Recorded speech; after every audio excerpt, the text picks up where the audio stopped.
નરેન્દ્ર મોદીની કહાનીમાં આપનું સ્વાગત છે। હું છું મિહિર રાવલ। કચ્છ નહીં દેખા તો કુછ નહીં દેખા। બોલિવૂડના મહાનાયક અમિતાભ બચ્ચન પાસે આ ટેગલાઇન બોલાવીને દુનિયાભરમાં કચ્છને જાણીતું કરનારા નરેન્દ્ર મોદીનો કચ્છ સાથે નાતો કેવો છે? પ્રધાનમંત્રી નરેન્દ્ર મોદી કચ્છ પહેલી વખત ક્યારે ગયા હતા અને રણને, સફેદ રણને પ્રવાસન ક્ષેત્રે દુનિયાભરમાં જાણીતું કરવાનો વિચાર 40 વર્ષ પહેલા નરેન્દ્ર મોદીને કેવી રીતે આવ્યો હતો? સાક્ષીઓ પર આધારિત નરેન્દ્ર મોદીની આ એવી કહાની છે કે જેને સૌ પ્રથમવાર ઝી24 કલાક દેશ સમક્ષ રજૂ કરી રહ્યું છે। તો આજે જોઈશું નરેન્દ્ર મોદીના કચ્છની ધરતી સાથેના અતૂટ, અવિસ્મરણીય અને ઐતિહાસિક સંબંધની કહાની।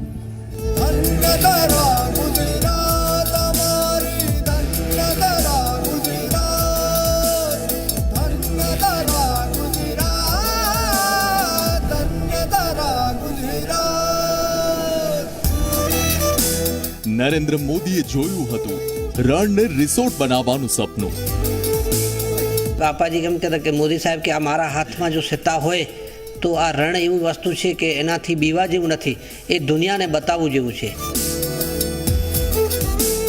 કચ્છી માળુઓ સાથે વેત્રચર રમ્યા છે મોદી। પણ મને એમ લાગ્યું કે મોદી સાહેબ સાથે મને રમવું એટલે બહુ મોટી વાત કહેવાય। મનમાં થોડી ક્ષણિક શોભ, અને એણે એમ કહ્યું કે તું ગભરાયા વગર મારી સાથે વેત્રચરમાં રમ, તારે લડવું પડશે।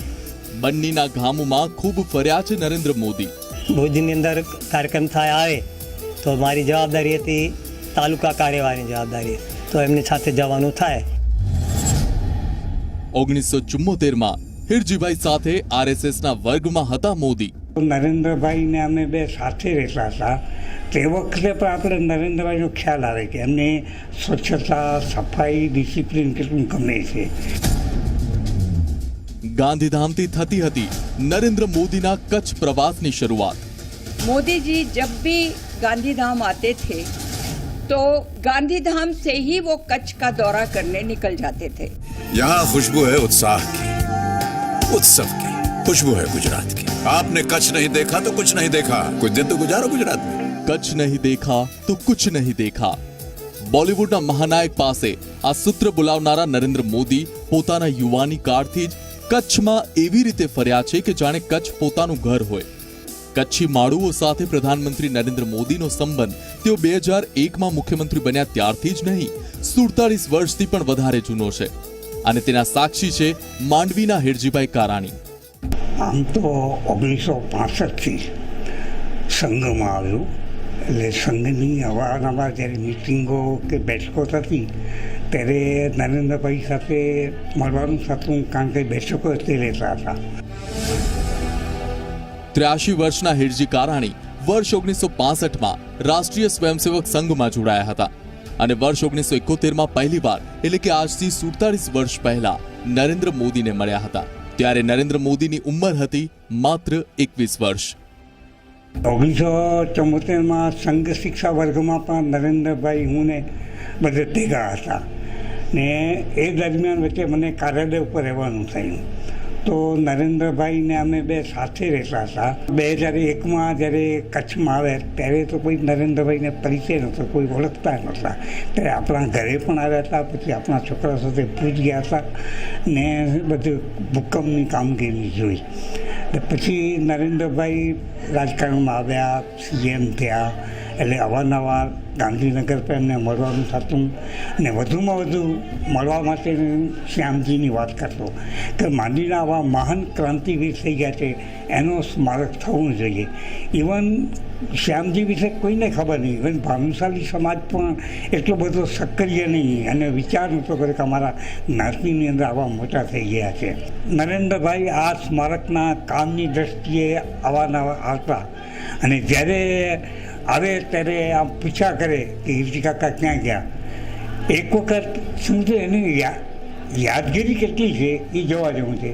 ગાડીમાં નરેન્દ્રભાઈ આવ્યા સ્મારક ઉપર, તરત મને મળ્યા, હાથ મિલાવ્યા, હિરજી મુલજી કારાણી કેમ છો, અને બાપા સહિત એને નામ યાદ હોય, એટલે એની વિશેષતા એ માણસની છે। પ્રધાનમંત્રી નરેન્દ્ર મોદીના કચ્છ જિલ્લા સાથેના 5 દાયકા જૂના અતૂટ સંબંધોના સાક્ષી છે રાષ્ટ્રીય સ્વયંસેવક સંઘના વરિષ્ઠ કાર્યકર પ્રતાપભાઈ રૂપારેલ। પ્રતાપભાઈ વર્ષ 1955માં નાગપુરમાં સંઘના શિક્ષણ વર્ગમાં જઈ પાયાની તાલીમ મેળવનારા કાર્યકર છે. તેમની પહેલી મુલાકાત જ્યારે નરેન્દ્ર મોદી સાથે થઈ ત્યારે કચ્છ કારમાં દુષ્કાળનો સામનો કરી રહ્યું હતું. બન્ની પશ્ચિમ વિસ્તારમાંથી લોકો હિજરત કરી રહ્યા હતા. એ સમયે નરેન્દ્ર મોદીએ કચ્છનો કાયાકલ્પ કરવાનો સંકલ્પ કર્યો હતો. સાલની ખ્યાલ નથી, પણ તો બન્નીની અંદર કામ માટે ગયા હતા. તો એ વખતે પણ એ સાથે હતા અને આપણા અહીંયા લોહાણા મહાજનના પ્રમુખ હરજીવનભાઈ પોપટ પણ તે વખતે સાથે હતા. બન્ની વિસ્તારમાં તે વખતે કંઈ અછતની પરિસ્થિતિ હશે તો બધાની પૂછપરછ કરવાની અને કંઈ આપણે મદદરૂપ થઈ શકીએ એ હેતુથી એ લોકો આવ્યા હતા. કાર્યક્રમો થાય પ્રચારકોના, તો એ રીતે પ્રચારકો પણ બધા ભારત દેશના એક જગ્યાએ ભેગા થતા. તે વખતે પણ મિટિંગ થતી, એમાં પણ આવતા એ લોકો. કચ્છ હોય કે કાઠિયાવાડ, સુઈગામ હોય કે ડાંગ, કે પછી હોય મધ્ય ગુજરાતના જિલ્લા, નરેન્દ્ર મોદીએ ગુજરાતના લોકોના પ્રશ્નોને સમજવા જેટલો પરિશ્રમ કર્યો છે એટલો પરિશ્રમ આઝાદ ભારતના કોઈ નેતાએ કર્યો નથી. કઠોર પરિશ્રમ અને અસંભવને સંભવ બનાવવાની શક્તિને કારણે તેઓ પ્રધાનમંત્રીના પદ સુધી પહોંચ્યા છે. નરેન્દ્ર મોદી રાષ્ટ્રીય સ્વયંસેવક સંઘના પ્રચારક તરીકે જ્યાં પણ જાય ત્યાં કંઈક ને કંઈક નવું શીખતા અને કાર્યકરોને પણ નવું શીખવા માટે પ્રેરિત કરતા. 37 વર્ષ પહેલા 1984માં થયેલી મુલાકાતનો આવો જ એક કિસ્સો યાદ છે કચ્છના અનિરુદ્ધભાઈ દવેને. 1984ની અંદર વિદ્યાનગરની અંદર સંઘ શિક્ષા વર્ગ મળેલો હતો અને સંઘ શિક્ષા વર્ગની અંદર હું વેત્રચરમાં રમતો હતો. મારી વેત્રચરમાં રમવાની પદ્ધતિ સારી હતી અને મોદી સાહેબ પણ દરેક વખતે સંઘ શિક્ષા વર્ગની અંદર મુલાકાત લેતા, સ્વયંસેવકો સાથે પરિચય કરતા અને પરિચય કેળવતા.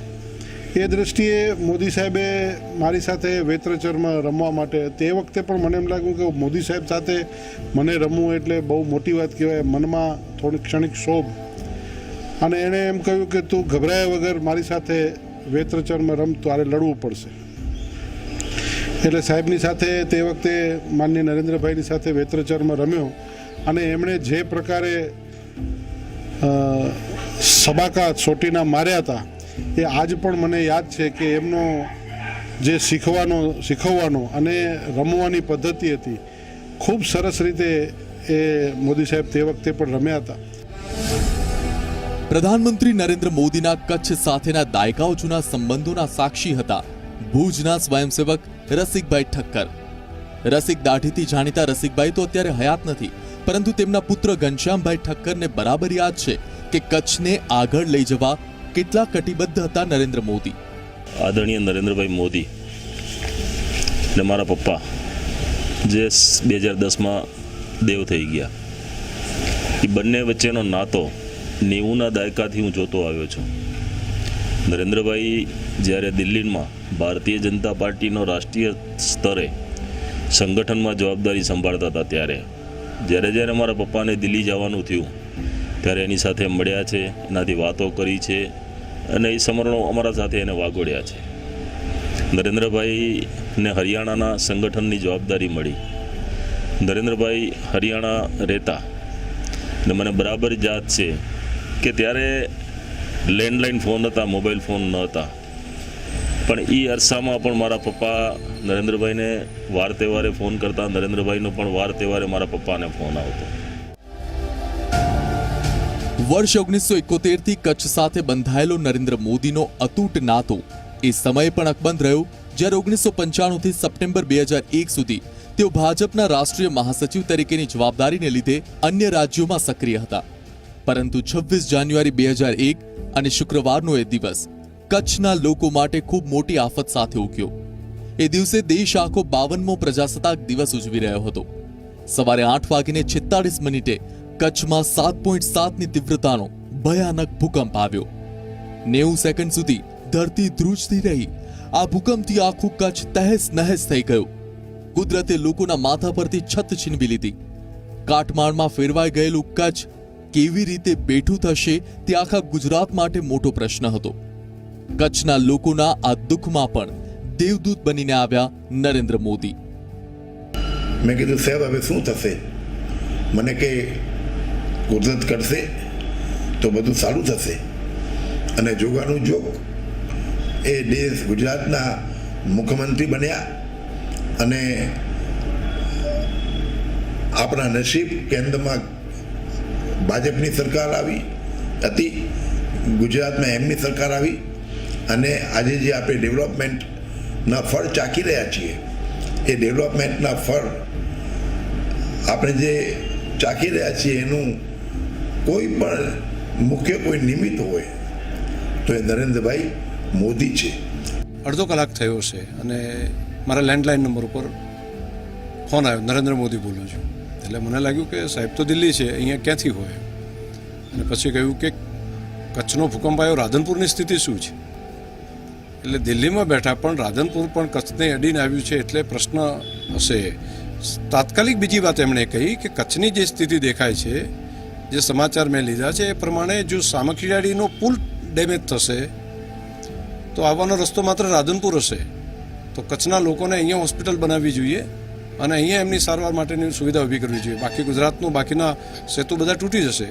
તો રાધનપુરને મેન સેન્ટર બનાવીને તમારે વ્યવસ્થા ઊભી કરવી જોઈએ. હું આવતીકાલે ત્યાં આવું છું, રાધનપુર થઈ અને હું નીકળીશ. તો બીજા દિવસે તો સવારે પાછા પહોંચી પણ ગયા સાહેબ, અને અહીંથી છે કે હું કચ્છ સુધી સાથે ત્યાં આગળ જવાનું થયું. રિયલમાં એવું હતું કે એમને અંદાજ હતો કે કચ્છનો સામખિયાળીનો પુલ જે ડેમેજ હતો, નુકસાનવાળો, એ તૂટે એવી સ્થિતિ હતી. આટલા ભૂકંપમાં કદાચ એ ન ટકી શકે. તો રિયલમાં એવું હતું કે તૂટેલું હતું અને બધાનો ફ્લો અહીંથી જ થઈ ગયો. એટલે એક વિઝન હતી, દ્રષ્ટિ હતી કે આવી ઘટના થઈ છે તો આવું બની શકે છે, તો એના માટેની વ્યવસ્થા પણ આ હોઈ શકે. એ સમયે હજી રસોડા વગેરે ચાલુ થવાના બાકી હતા અને આ ઘટના મને પ્રત્યક્ષ મોદી સાહેબે નથી કહી, પણ આપણને સૌને ખબર છે એક બહુ મોટા ઉદ્યોગપતિ છે નસલીવાડિયા.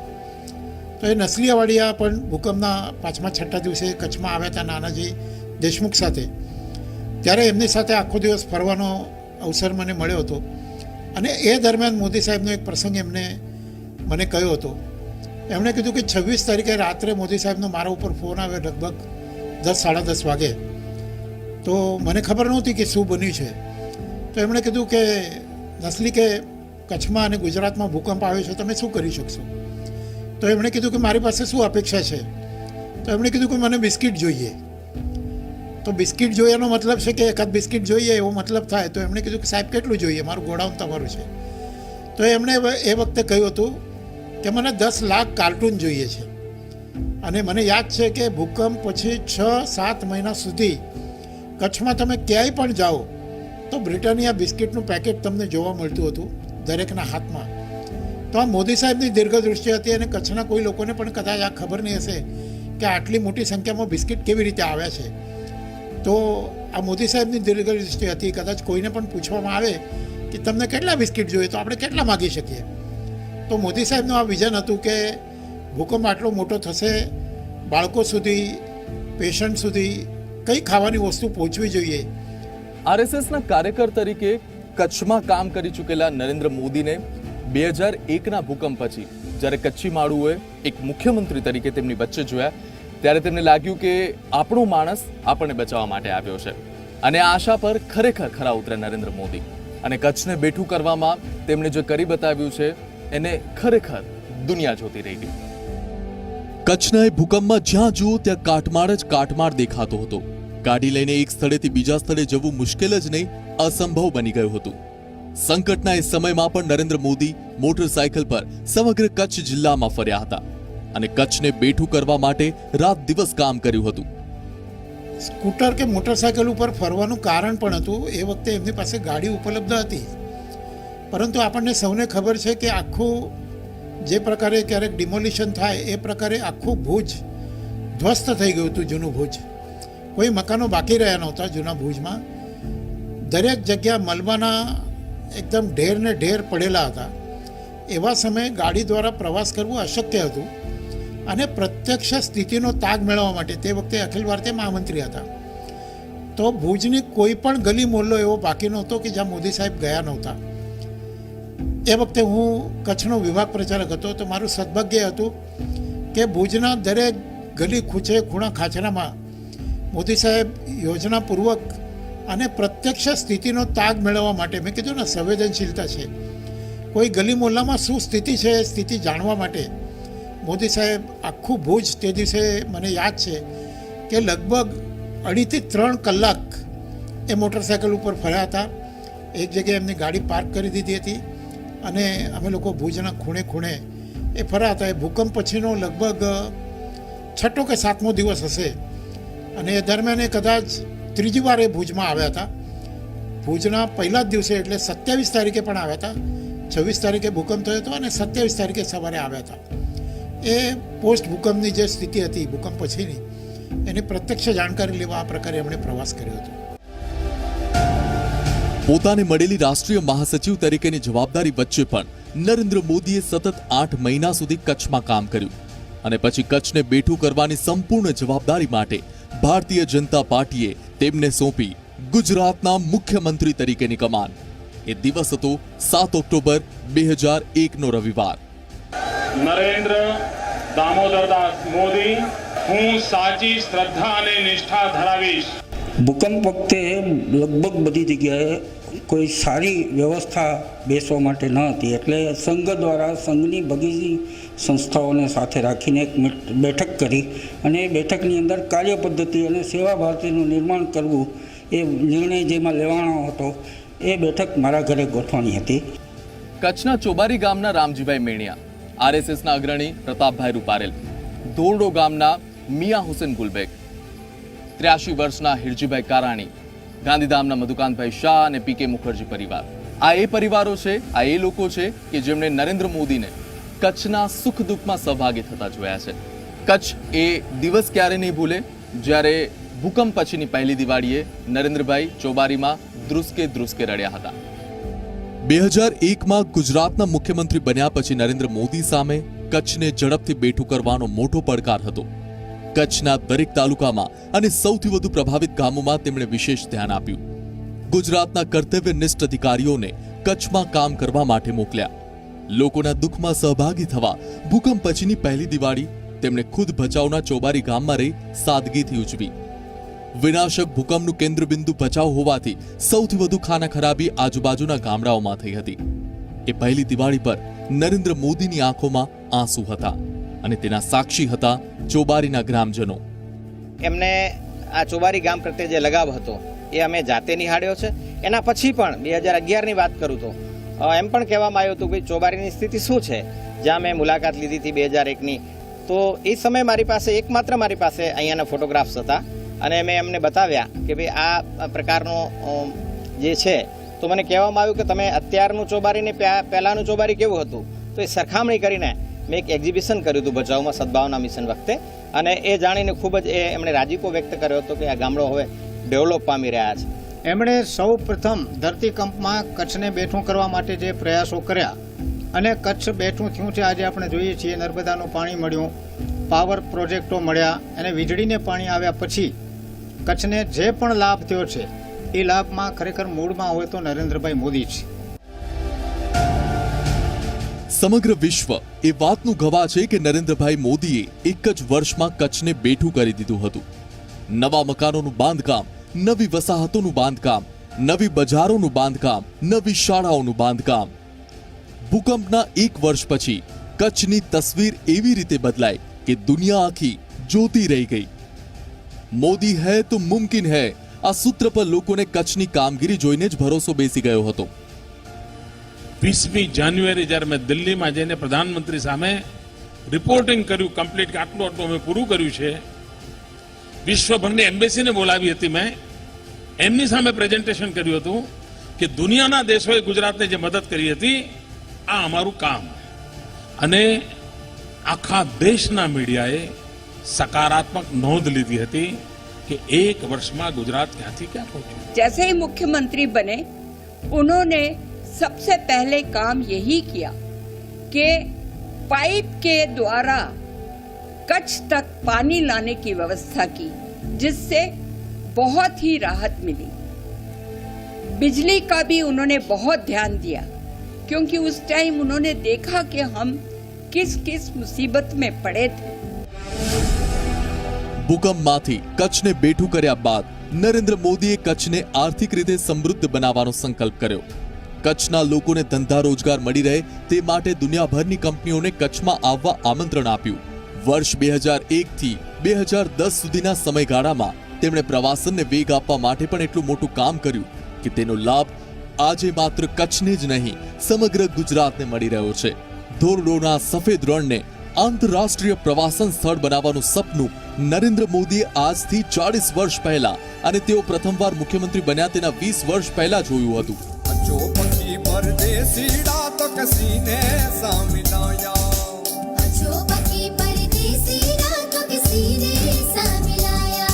પાપાજી કેમ કહેતા કે મોદી સાહેબ કે આ મારા હાથમાં જો સત્તા હોય તો આ રણ એવી વસ્તુ છે કે એનાથી બીવા જેવું નથી, એ દુનિયાને બતાવવું જેવું છે. અગર મારા હાથમાં સત્તા હોય, પાવર હોય તો હું આ દુનિયાને બતાવું. એ હકીકતમાં સાહેબે અત્યારે કરીને બતાવ્યું. જ્યારે પણ સાહેબ ગુજરાતના સીએમ બન્યા ત્યારે તરત જ અમારે અહીંયા વેકરિયા રણમાં જ્યારે હતો એ સમયે પણ મારી મુલાકાત થઈ.